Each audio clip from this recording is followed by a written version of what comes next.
I'm Melissa Shanahan, and this is the Law Firm Owner Podcast, episode number 269.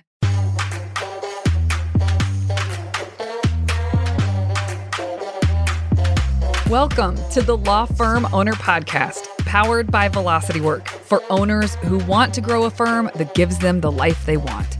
Get crystal clear on where you're going, take planning seriously, and honor your plan like a pro. This is the work that creates velocity.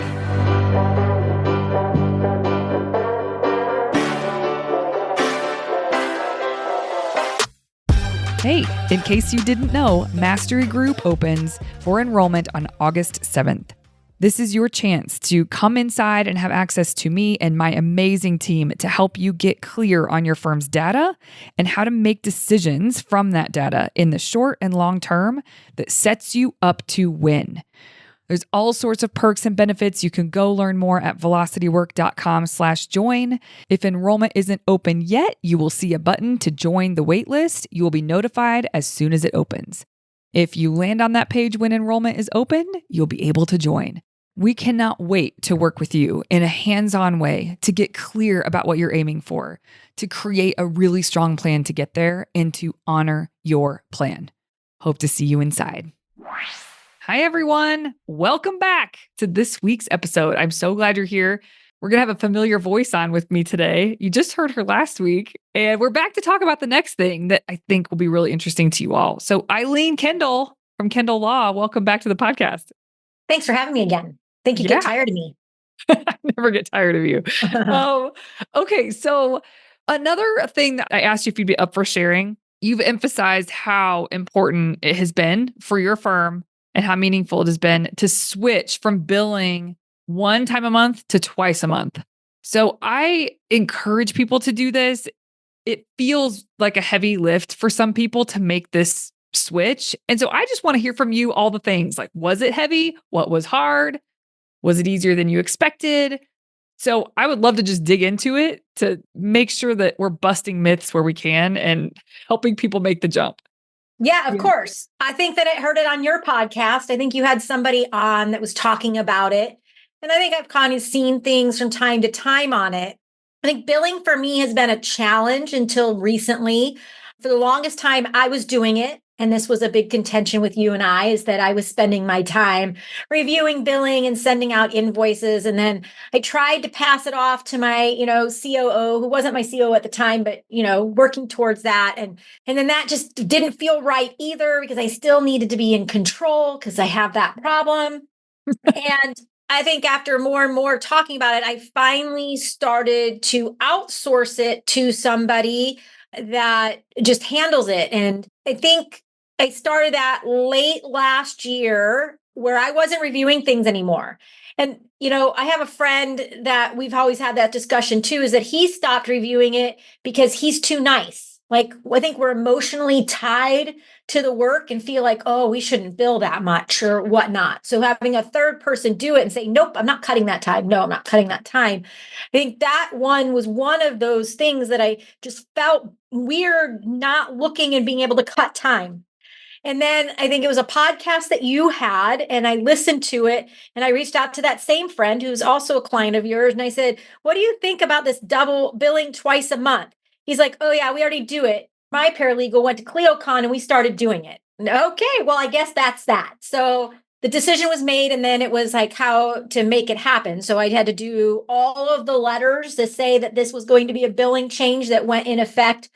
I think we started the letters in January to make the billing effective March 1st. I don't think that there was any pushback at all on it. I don't think anybody reached out or anybody said anything. And then we just started doing it. And we have a mix of clients. We have institutional clients that we bill and can take 30, 60, 90 forever to pay us. And then we have the mix of the clients that are on retainer. So that's where that billing really helps, is because every 2 weeks we're getting an infusion of cash. We have, I think, a 4 or 5 day window that they have to dispute it. And after that, we just transfer the money. And it's made a big difference in cash flow and comfort level of my cash flow. Some people would look at my cash flow and go, what are you talking about? Why are you stressed? But that's just me, right? it's made a big difference. And I haven't yet seen it, but I'm hoping that it's making a difference in those institutional clients. Instead of a 30-day cycle that we're going to have to wait 60, 90, 120, it's only a 15-day cycle. And that those payments will start to trickle in faster. Mm-hmm. Mm-hmm. Yeah. Okay. First question I want to ask is, did you think there would be pushback when you sent out those letters? Yeah, because clients like to complain. Fair. Okay. But I think one of the things that I think was mentioned in your podcast is not only the cash flows, it makes the retainer replenishments more doable. And I thought, I don't know if I agree with that because they're going to have to keep putting money in every 2 weeks versus only once every 30 days. But I haven't really seen much pushback on that either. Mm-hmm. Okay. Okay. Can you talk a little bit about the tech that you use? Doesn't really matter. People can do this no matter what they're using, but what is your tech stack, so to speak, as it pertains to billing?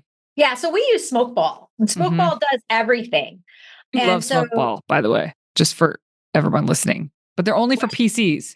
I said you love Smokeball, right? I do. I Yeah. do. It's interesting, just on a side note, is prior to going to Smokeball, I think I was using either Filevine or Cosmolex. And I was about to I was in a mastermind talking to people about this unicorn program that I wanted. Because when I first demoed Smokeball, it was very personal injury and just didn't seem to jive well.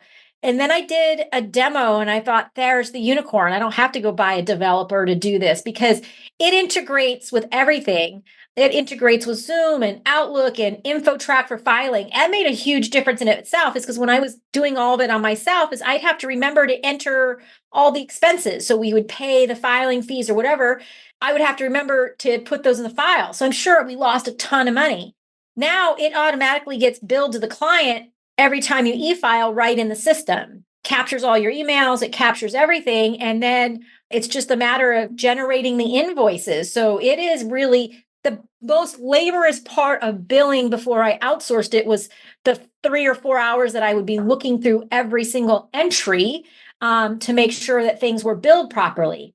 And I think at a point, we did have a paralegal that was way over billing. And so I had no choice. Like I wouldn't feel, if she was still here, I wouldn't feel comfortable not reviewing invoices she was on. But that was the most laborious part, doing the invoices itself. And then it prints a nice report and you know how much is there and how much to transfer. And yeah, it's really very simple. What's the payment gateway? Is it all inside Smokeball or do you use something separate for that? LawPay. LawPay. Okay. LawPay syncs with it. And so if a LawPay payment comes in, it credits right to that invoice or a trust. So it all flows together. So we don't manually, we have one client that unfortunately we have to manually enter stuff because the way they send it. But if they pay with the link, it's all integrated. Okay. Good deal. What accounting software do you use? QuickBooks? Yep. Any other pieces of technology that matter with anything to do with billing at all? No, I mean, we have some other capabilities that we haven't used yet. We started using something called Connect for doing reviews and sending text messages through our office phone number. And there's a way to do invoicing and things like that, but we haven't. It just seems to work the way we do it with Smokeball. Okay. Yeah. So you started this in March and immediately you felt a bit of relief in terms of cash flow. And again, it's all relative and you were technically fine when it came to cash flow, but it did help. I mean, shoot, it just helps if you have sort of an injection of cash twice a month versus once a month. Yeah. That can have its benefits. I don't think I would be as comfortable with the big hire that we made if I wasn't doing this. Because to the exception of this round that we just did today, our average transfer from trust is payroll. So everything else is gravy in the sense that at least every 15 days, I was making an infusion that would cover payroll. Unfortunately, today was not that day, and I'm not sure why, but in any event, that really made it more comfortable for me to make a 5-person hire. Okay. Yeah, definitely. What else comes to mind? Like when, we were at the retreat and you were saying like, I wish I would have done it a long time ago. I mean, people's reservations. You had your own reservations about doing it. If you were to give advice from one law firm owner to another, why should they consider this? You've given some reasons already, but what would you say in conversation to them to just get them to pull the trigger? I think it's about, and it depends too, I think, on how good you are at updating your client on the work being done, because it also is the way to show them that work is being done in their file. Mhm. To me, it's the wrong way to show them because they should be known by getting copies and being updated, but at least that they know when they get a bill that this is the work that's been done in the last 15 days instead of being in the dark for 30. Right. What else would you say to them? I don't know. It's really not as hard as you think it is. Like Okay. the most laborious part was when I was reviewing invoices. So I say that it's not as hard as it is because now I have somebody else pushing buttons and doing it. Again, it's the comfort level of seeing the cash coming in. Okay. Yep. What were if you haven't already said them, your biggest hesitations? I mean, there's one reason if it feels like if it's not broke, don't fix it. And of course, maybe they would see that money's coming out twice and that might bug them. But was Yes. that it? That was the Well, I biggest think it barriers was for you? clients like, why do I keep having to pay you? Why do I have to keep paying you? And it's funny is because I had a contract attorney that she would send me bills every 15 days. And I'm like, their agreement is that I'm going to pay you once a month. Stop sending me these bills because I keep having to pay you. So internally, I felt that way because I had to lay out cash to somebody else that somebody be like, why are you sending me so many bills? Didn't I just hear from you? But I think because of the way that my client base is set, because such a large balance of that is institutional clients, they don't care. Like they don't see them. Most of the time, they're just going into some vendor cafe thing that they have that we upload things to. And that's not really our tech stack. That's just based on how to submit them to them. But I was concerned about the private clients that already are hesitant on how much it's costing, that they'd be like, oh my God, why are you sending another one? Why are you sending another one? But the benefit is being able to stay on top of the trust better. Mhm. Yeah. Okay, good deal. I don't know, is there anything else you wanna say here? This felt meaningful enough, and I know people have struggles understanding why they would do it.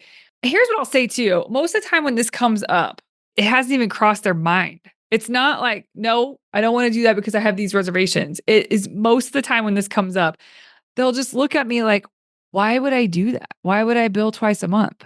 Like, Yeah, and I even totally agree with that because that's what your standard is. If you've right. been doing this a long time or in any institution like your CPA or whatever is your billed monthly. This is billed monthly. This is the norm. This is the standard. Why would I do anything different? And I don't think it was until listening to your podcast and obviously figuring out things on what's going to be better is that it crossed my mind about it. I don't think I'd ever even really gave much thought about it and didn't have reservations about it. And then I asked my friend, and he was like, yeah, I'm already doing it. Well, if he's doing it, then it's certainly good enough, and I'm going to do it too. Yeah. But that same friend, by the way, I remember and I could hear his voice. Why would I do that, Melissa? Oh, Why would I? interesting. Like, Well, I mean, that was a long time ago, but listen, that's not one of my shticks. I don't push people to do that, but well, he uh said that he got it from yeah, his paralegal going to CleoCon. Cleo. Yeah. No, I think they did. I think it just got dropped. I'm like, listen, Jeff, you don't need to do it. It's fine. Like this isn't something I really push people to do, but I do know that it can help with cash flow. That can be a thing. And so that was probably 2 years ago when I heard that comment, like kind of cock your head to the side. Why would I do that? What's the And then value I of think, doing that? And then, yeah, it could be too that, he sent somebody else and that other ear heard it and thought and brought it back to him. So this is the benefits and this is that. And that's the person that does his billing anyway. So, yes, exactly. because I don't think we've ever, until I brought it up, I don't think we've ever talked about it. Yeah. No, probably not. Truthfully, when I bring something up, I kind of have a shtick about it most of the time. Like, if we are going to do something, we are going to use these frameworks. But generally, when it comes to processes and systems, I don't tell people what they should implement. We figure out what's the most important, and then they're on the hook for doing those things. So it feels a little out of line for me to say to someone, this is a system you must implement, or this is a system I really believe you should implement. It's like, I don't know. There's different ways to do different things. Different things work for different people. There's some advantages to that system in particular. It doesn't feel within the scope of my work. to be the person that recommends that that's something that has to be done. But I do know the perks of it. And most of the time, if I bring it up, and I don't remember the circumstances around bringing it up with your friend, like we're talking about, I don't remember what the moment is that would have led me to say it. But normally there's a reason why I'll say it, why I'll notice like, oh, you can mitigate against something if you do put this into place. So I don't remember this certain thing. And also I'm sort of being funny.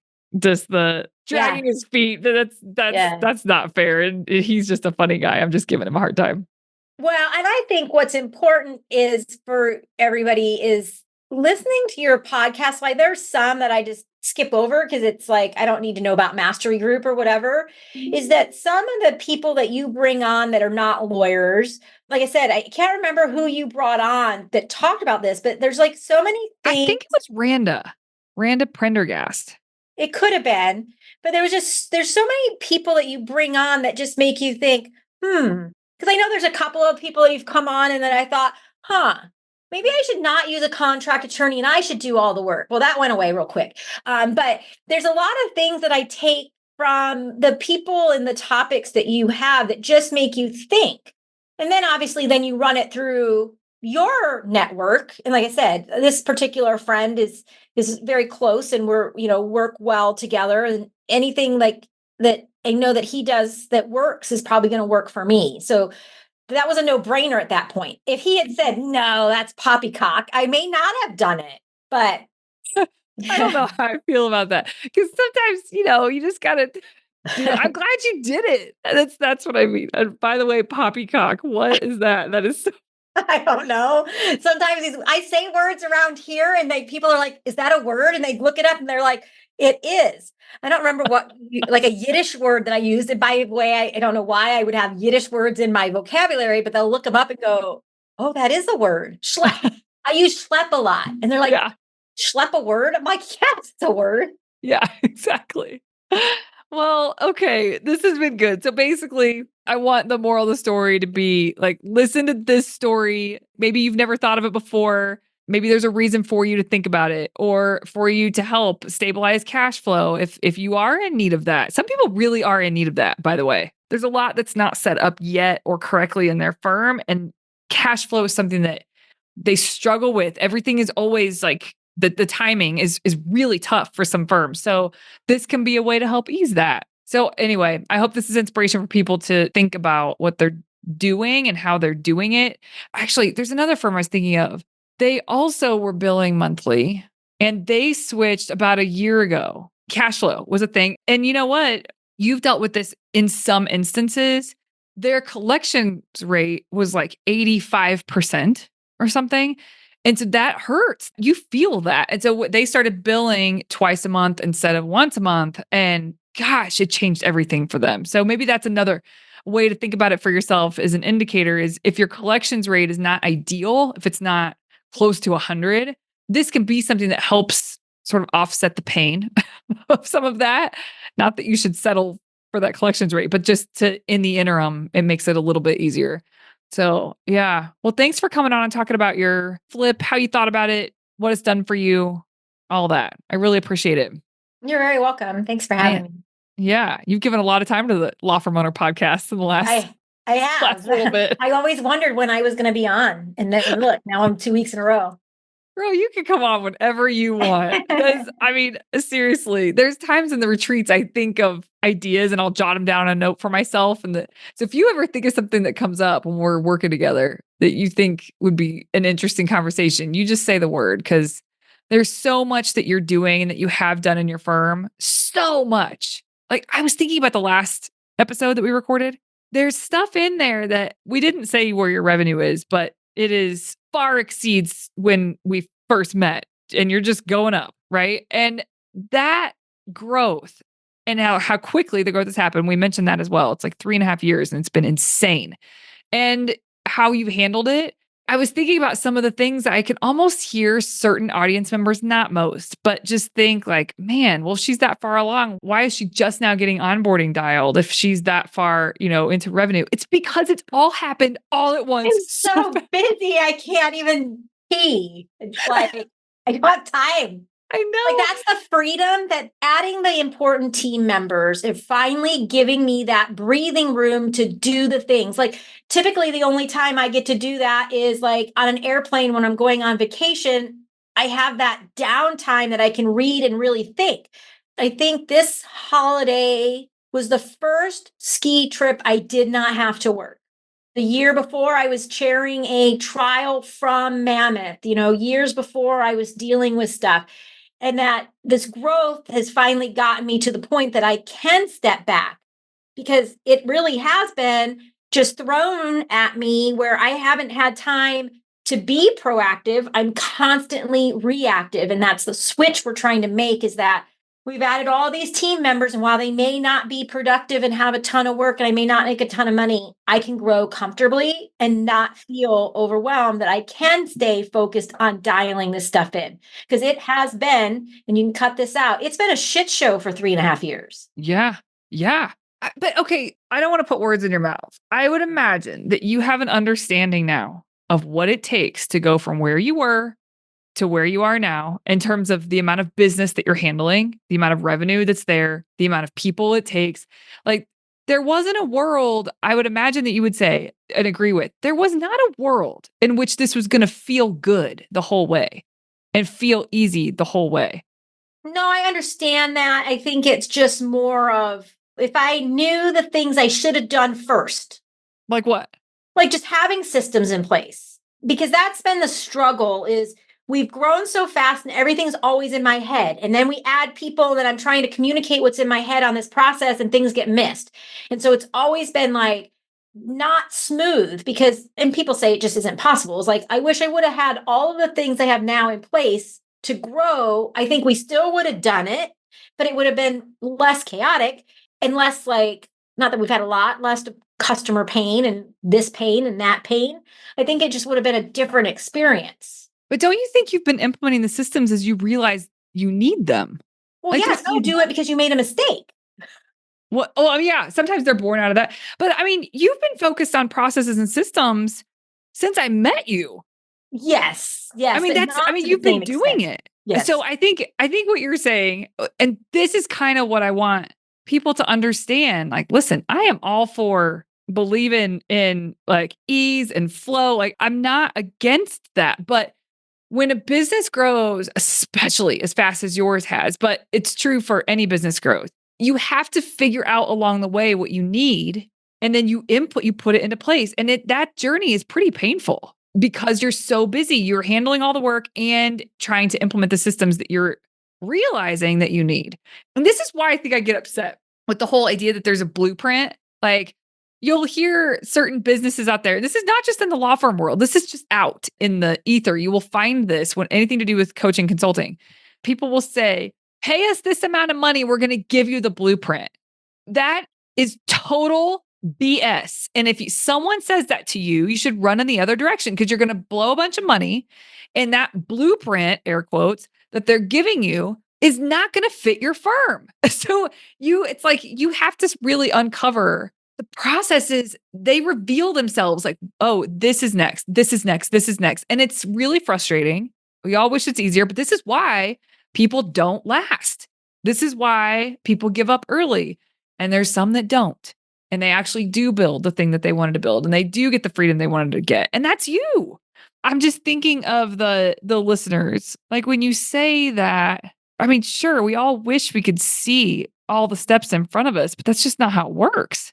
I agree. But again, I think that I would have felt better if I knew all the stuff ahead of time, but you can't. You're right. You can't. Like you don't know. And, like I said, going from me and it all being in my head and me doing everything just as it comes up is totally different than, okay, now I have somebody in that role. Oh, okay. Well, we forgot that step or we forgot that step. And then we have to add that. So yes. And I don't think it ever ends. But it would have been nice to have some framework in place before it got so big. Yeah. Well, and for context, I mean, we kind of mentioned this last time when you said it got so big. This is part of why you feel the way you felt. Eileen went from $300,000 in one year to $900 the next year. And you weren't doing marketing, really. It was just all happening. It was all like your business was working. People were coming to you for your services. And most people don't have that kind of a jump. They just don't. They think they would like to cut off their right pinky for that kind of jump, but you lived it. I think you would have been okay with maybe not such a big jump. It just really happened to you. Yeah. Yeah. No, for sure. I mean, so I could see where actually, now that you're saying this, like, I just wish I would have had, when you go from 3 to 9, $100,000 in a year, I could see where you might be a little stuck on. Like, I just wish I could have had some sort of something before the 900. It's so funny. This is like finishing up the other podcast, but it feels we're saying, I do think it's worth getting help for shortcuts when you can, not expecting a magic pill, but you've done that as well. Like, you have an HR attorney that is really helpful with you guys with recruiting and hiring and getting contracts in place and the manual and the handbook. Like, that was something you had done with her earlier. She's been a really big value for you. And a lot of clients, they don't have an HR attorney. So that's something you did. You spent money on to get help to sort of take a shortcut to getting some things into place that mattered for you. So you're pretty smart about that as well. I think using us in some ways is a shortcut on certain things. Tara, it's like it reduces the cognitive load for you to try to stay focused as much as possible. And you're good about investing in those things. I can't do it all. I'm only good at certain things. And the HR was born out of a nightmare associate. That's true. I forgot about that person. Yeah. Yeah, that's true. Okay. And then that just realized that I needed help in that I wasn't, oh my gosh, wasn't compliant at all with just having a few employees. And now that we have 13, I certainly would be no way able, unless you had somebody internally, like you had somebody internally, we're nowhere near that, And so having these outsourced professionals, I'm good at what I do in the law that I do, but I can't do everything else. Yeah. Yeah.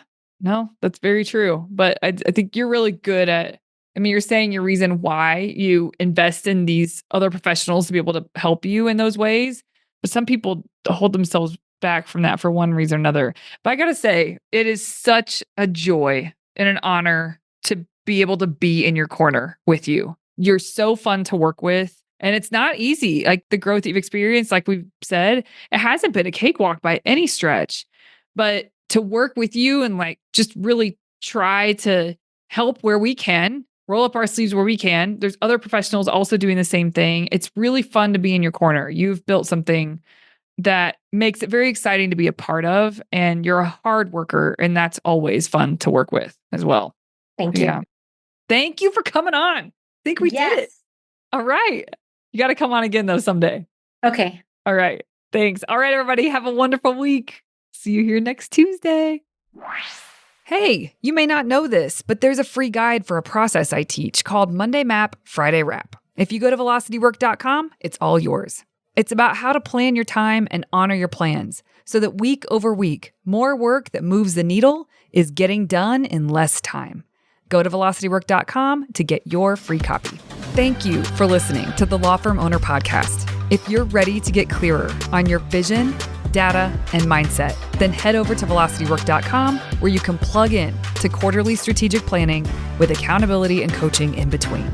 This is the work that creates velocity.